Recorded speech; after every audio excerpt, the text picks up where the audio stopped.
कला को देश दुनिया तक पहुंचाया जाए। मेरी आप सभी से अपेक्षा है कि संस्कृति, साहित्य एवं कला परिषद की यह पहल घर घर का हिस्सा बने। यूं तो उत्तराखंड का खान पान और परंपरागत परिधान लोगों को काफी ज्यादा आकर्षित करते हैं। वहीं उत्तराखंड की संस्कृति और यहाँ की लोक कला भी एक अलग पहचान रखती है।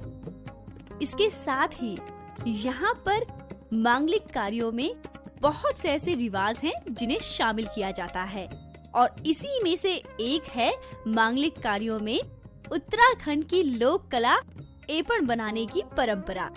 जिस तरह पहाड़ की संस्कृति के रंग में हर कोई रंगना चाहता है, उसी तरह उत्तराखंड की पारंपरिक एपण कला की भी दुनिया दीवानी है। भाई त्योहार हो या घर में शादी समारोह, एपण कला इसमें चार चांद लगा देती है।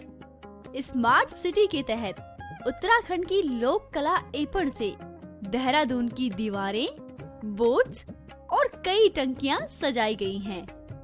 लाल और सफेद रंग से बने इन डिजाइन को उत्तराखंड के पर्वतीय इलाकों में चावल और कुमकुम से बनाया जाता था। अब इसी थीम को लेकर देहरादून शहर को एपण से सजाया गया है। कुमाऊं क्षेत्र में एपण बनाई जाने वाली परंपरा अब देहरादून में भी दिखाई दे रही है और साथ ही दिख रही है उत्तराखंड की संस्कृति की झलक। दीवारों, टंकियों और बोर्ड्स पर एपण के डिजाइन बहुत सुंदर दिखते हैं और इस तरह उत्तराखंड की लोक कला एपण को लोगों तक पहुंचाया जा रहा है। एपण का मतलब होता है लेपना। इसका मतलब है कि उंगलियों की मदद से लाल मिट्टी और चावल के गीले आटे से लेपने यानी डिजाइन बनाने को ही एपण कहा जाता है। देवभूमि उत्तराखंड की लोक कला की बात करें तो यहाँ के लाल और सफेद रंग के खूबसूरत एपण डिजाइन अब हर चीजों को रंगते जा रहे हैं। पहले एपण घर की दहलीज और दीवारों पर बनाए जाते थे, लेकिन आज ये डिजाइन नेम प्लेटों, वॉल पेंटिंग्स, बर्तनों, कपड़ों, जेवरों आदि कई चीजों पर नजर आते हैं। भाई खास बात ये है कि उत्तराखंड के कुमाऊं मंडल की लोक कला एपण को साल 2021 में जीआई टैग भी मिल चुका है। बात अगर करें एपण कला की शुरुआत की या इतिहास की, तो माना जाता है एपण की शुरुआत अल्मोड़ा में चंद राजवंश के काल में हुई थी।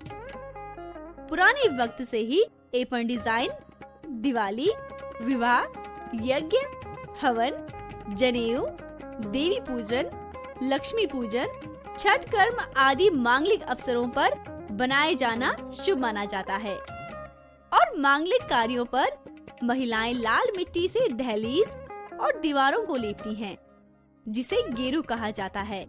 वहीं इसके ऊपर सफेद डिजाइन देने के लिए चावल को भिगोकर और पीसकर उसका प्रयोग किया जाता है। इसे विस्वार कहा जाता है। वैसे वक्त के साथ बदलाव भी आ रहा है। अब एपण बनाने के लिए रेड और व्हाइट ऑयल पेंट का इस्तेमाल किया जाने लगा है।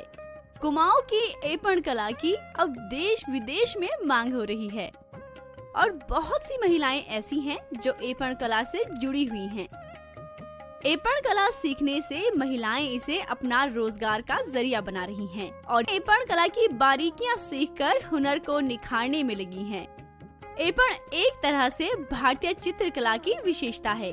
एपण कला के तहत चौकियों, पूजा की थाली, गमछे, जूट के बैग, फ्रेम आदि डिजाइन सिखाए जा रहे हैं और ये भी देखा जा रहा है कि एपण की बारीकियों को सीखने के लिए महिलाएं काफी उत्साहित हैं।